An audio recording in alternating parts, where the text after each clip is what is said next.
Have you ever felt overwhelmed with all that's going on in the world? Sometimes we don't realize that we can make a difference. My name is Debbie Van Grieken, and it is my hope to inspire you to take small steps towards social impact. Join us each week as we have conversations with those who have taken simple steps towards living a more sustainable and socially conscious lifestyle. If you want to make social impact, let's start small. The Small Steps podcast is proudly sponsored by Moya Shea Products. As a listener, enjoy 15% off your online purchase. Use code SMALLSTEPS15 at checkout. At Moya, we believe in people helping people. Supporting the local and global communities that help our organization succeed is very important to us. We apply a fair trade framework when purchasing raw materials, supporting farmers and families. Thinking global and acting local, Moya works with organizations to better the lives of children through education and fair trade. Are you looking for the best moisturizer for beautiful, healthy, glowing skin? Our Shea products are superb moisturizers and have exceptional healing properties for those suffering from skin issues. Check out these products and our wellness line at moyasheabutter.com. Hi, and welcome back to the Start Small podcast. I'm your host, Debbie Van Grieken, and I'm happy to be back after a short, well-needed break. But I've got some great interviews coming up and lots of great content that we've been working on as we strive to live a more fair and sustainable lifestyle. Today's episode is actually an invitation to join me on a 7-day Start Small challenge. I know what you're thinking. Debbie, this has been a challenging year. I'm tired and I'm overwhelmed. I hear you, but you know I believe in starting small, and that even small changes can have a big impact. So I've designed this 7-day challenge to be very simple and for each day to only take 15 to 30 minutes. So each challenge is designed to help you get into a great mindset and help you develop new habits or help you recommit to old good habits. They are all easy and will leave you feeling a little lighter, more organized, and ready to commit to a sustainable habit. I'd love for you to take a picture of each challenge and post it with the hashtag Start Small Challenge and tag the Start Small podcast. Let's help motivate and encourage others to join us. These are all great activities to have your children participate in and help them to understand why you are doing this challenge. So what do you say? Are you ready to start small? Let's start with day 1. Take a reusable shopping bag with you and go on a 15 to 30-minute walk around your neighborhood or favorite park or trail. Fill up the bag with garbage and dispose of it appropriately at home. So anything that can be recycled, anything that can be composted, anything that has to go to the landfill, make sure it gets into the garbage. Make sure that if your kids are joining you, that you're using caution, gloves, or a garbage picking up tool is great. Wash those hands. And I've been doing this around my country property, and it feels really good to connect with nature and clean my space. It's not my garbage, but it's my space, and I love walking in a clean area. I like being able to look at nature and grass and not see it all filled with garbage. So make sure to take a picture and tag us and post it and enjoy your walk. Day 2, set a timer for 15 to 30 minutes and pick a bathroom cupboard. I suggest the main bathroom. I want you to clean and organize the cupboard and look for ways you can incorporate sustainable products into your self-care routines. For me, I switched to a bamboo toothbrush and toothpaste tabs. You can check out our podcast interview with the Canadian company Change Toothpaste. I also switched to Moya bar soaps instead of liquid soaps in plastic bottles. While cleaning, be critical of your habits. Do you have old lotions, shampoos, creams, cotton balls, makeup remover pads? Is all of this necessary? Is there a way to reduce the products you use? Can you find alternatives with better packaging? I love my reusable facial rounds for removing makeup or doing an oil cleanse. Then I simply wash it and reuse it. There's no need for all those cotton pads or cotton balls anymore. What other items in your bathroom can you switch out? Have you thought of a bamboo toilet paper or a shampoo bar? Our personal care really accounts for a lot of unnecessary waste. If this task takes you more than 30 minutes, you might want to also examine your buying habits. Do you need all of this? Minimizing is freedom. Think of the time you're going to gain back when you have less to clean and organize. Remember to take a picture and share your clean space with us. Hashtag Start Small Challenge and tag the Start Small podcast. The show notes will have some great links for you to help you on this task. This is day 3 of the challenge. How are you feeling so far? This challenge is going to be all about food, which is my favorite thing. I want you to go vegan for a whole day. You can do this, don't worry.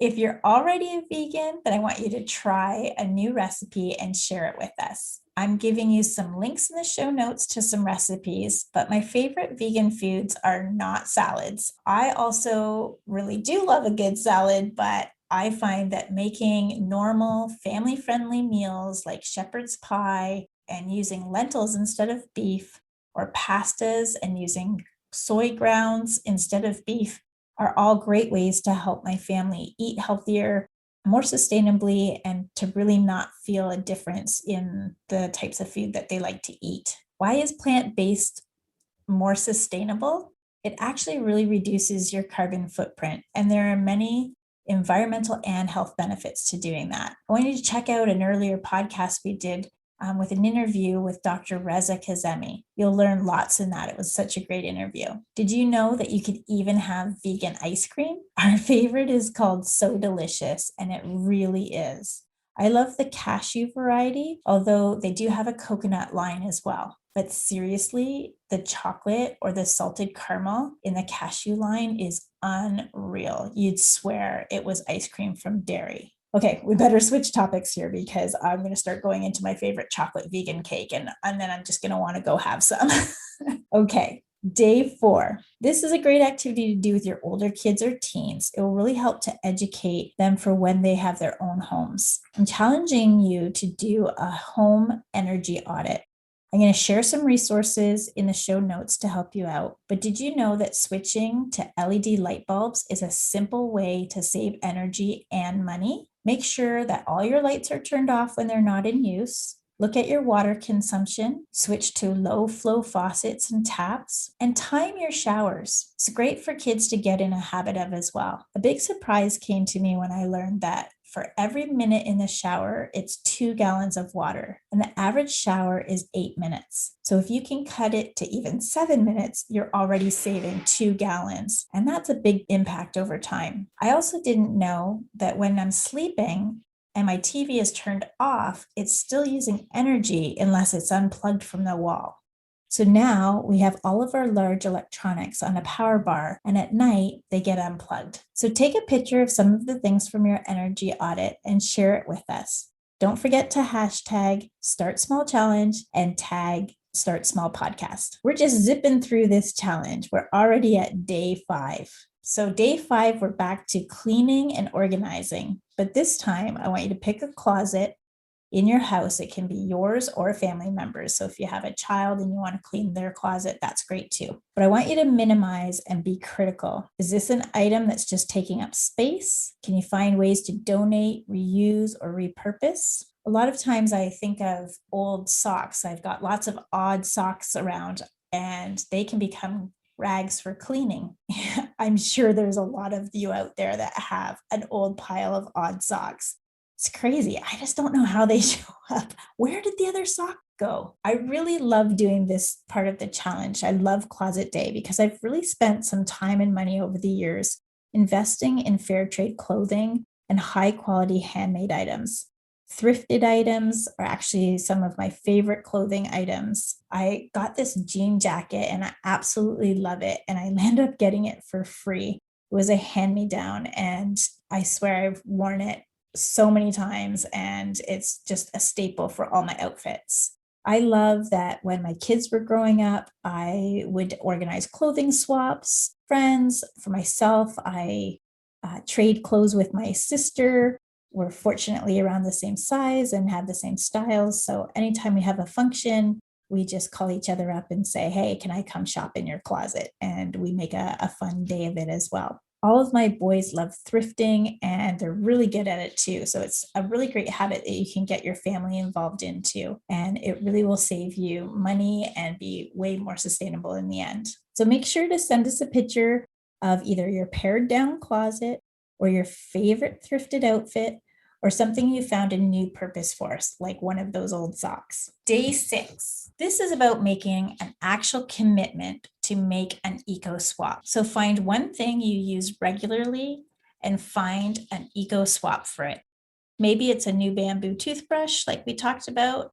Or if you do that, make sure you're taking your old plastic one and using it for something else. I use it for cleaning hard to reach spots like grout or windowsills. Maybe you want to switch your coffee from pods to a reusable pod. You can also make it fair trade too. So that's a great swap as well. We've given lots of examples and we have some in the show notes for you. And so what I want you to do is just pick something and swap it out. Make sure you commit to it and tag us and send us a pic. Day 7, we're almost done. I hope you're getting in a great mind frame and learning new habits today. I want you to look outside of your home to probably the next place you spend most of your time, your car. We do a lot of traveling. We live in the country, so we can't walk to get groceries or run errands. It's too far and dangerous to bike, and my husband has an hour commute. So we needed to green up our car. Let's take a look at some of the ways you can green up your car and be more eco. For us, we decided years ago to invest in a hybrid. So we have a Prius that uses battery and gas, and we hopefully in the future will be able to go fully electric one day. During the pandemic, when working from home part-time became a permanent option for my husband, we decided to go down to one vehicle. This has its challenges, but I was really happy to be able to give my Camry hybrid to my son, who now has a great vehicle to commute to work. There are many ways you can start small to green up your car. Some simple and easy ways are to clean out your car and resupply it with reusable shopping bags for groceries. How many times have you gone into the grocery store and forgotten your bags? Make sure they're in your car so that you always have one handy. Have a reusable cup for coffee and water. Pack healthy snacks to avoid having to get takeout. And pack reusable utensils like a pouch with the straw, cloth napkin, fork, spoon, knife. It can either be bamboo or just utensils that you have extra in your home. I love the pouch that I have. My daughter-in-law actually sewed it for me, but you can use an old clean makeup bag or a kid's pencil case, anything just to keep it all in one spot and put that in your glove compartment. Make sure you have some clean food containers so that if you have some takeout, if you can ask them to fill your takeout containers instead of ones that are just going to be put in the garbage or have to be dealt with later. Make sure that you have some snacks for your kids. And again, looking for those snacks that don't have wrappers or anything like that. So making your own granola bars and putting them in some reusable containers is a great idea. Make sure to take a picture and show us how you've greened up your ride. Don't have a car? Show us how you reduce your footprint by using public transportation or how you walk or ride to school, work, or errands. That's it. You've done it. Did you like it? I'd love your feedback. I did this challenge myself, and I definitely feel I made some small improvements to my habits. I feel lighter and somehow a little less burdened. I hope you do too. Join us again. We have some great interviews coming up, and be sure to follow the Start Small podcast on Instagram for more great tips and challenges. If you want us to deep dive into a specific topic, reach out to me and we can start small together. Thanks so much for listening and enjoy your 7-day challenge. Thank you for listening to Start Small. I hope you enjoyed today's episode and found a small step you can take today. Make sure you share it with a friend. And if you have not done so yet, make sure you hit the subscribe button. And if you are enjoying this podcast, consider taking a moment and leaving us an honest review in your Apple podcasting app so more people can be inspired to take small steps towards social impact.